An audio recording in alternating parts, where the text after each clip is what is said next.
that becomes a monument, that, that makes them to be the leaders of tomorrow. The dream and the desire to be the best.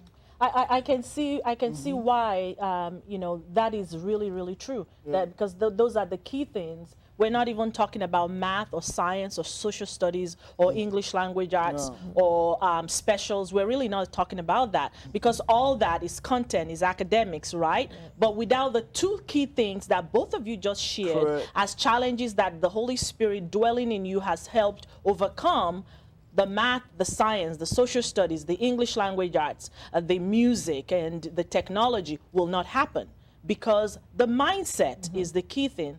And I think that takes me to Romans, is that Romans 12:1, that talks about being transformed by the renewing of our minds. So God knew that the renewing of our mind is the power and the gateway into our destiny, like we talked in the previous show, and that's very important. And I know we're talking about it, it sounds so easy, and if you've ever been in a classroom with 20, 25, or 30 kids with different mindsets, it does something to you, like how it just did to you, that you have children that believe they can't, and you help them take away the T and say, you can, because you're created in the image of God. That's right. Yeah. That's powerful. And one thing that is really crucial is that, a lot of time we heard about coaches, mentoring the players.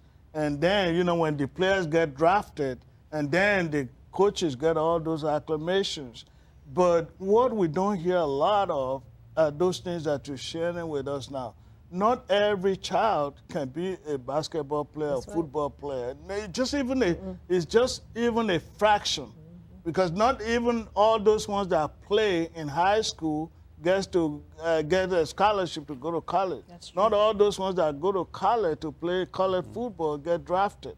So, but what you guys are doing is not like fishing with, with the sprinkle, but fishing with a net, which is really reaching out to a large populations of our students.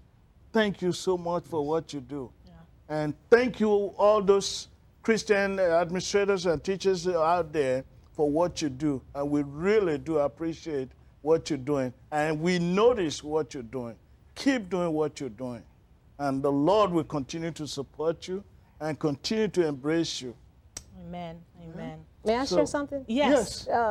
As I was getting ready to come over here today, the Lord really spoke upon my heart how important teachers are to society, and we said without the teachers, so forth and on that. But God said that teachers to society is like fertile soil to a flower. Wow. Without that fertilization, then society would not be perpetuated. Yes. It's just that simple. It's like we are essential, and when you are equipped with the Holy Spirit inside of you, you become even more powerful. Not just knowledge, That's right. because the Bible said knowledge puffed up leads to pride. But when you got knowledge and you got the Holy Spirit to balance that knowledge on you, all the thing you need is the skillful and the godly wisdom add onto the knowledge. And once you get out of understanding, the rest is history. Wow. Those people that are listening to us a lot, you've heard us say this on this show, that teachers, they are the most outstanding, because any profession you can think of in this world, anything you do in this world, you have to have teachers.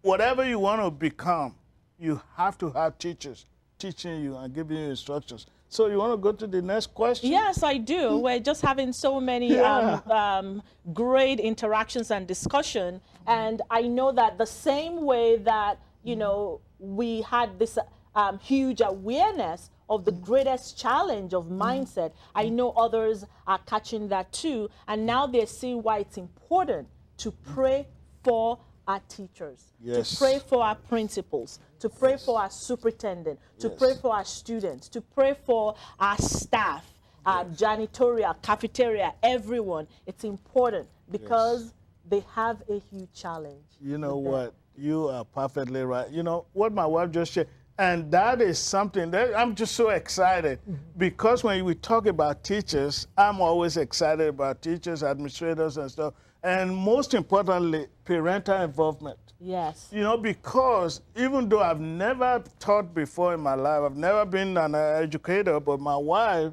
has been an educator most of her lifetime.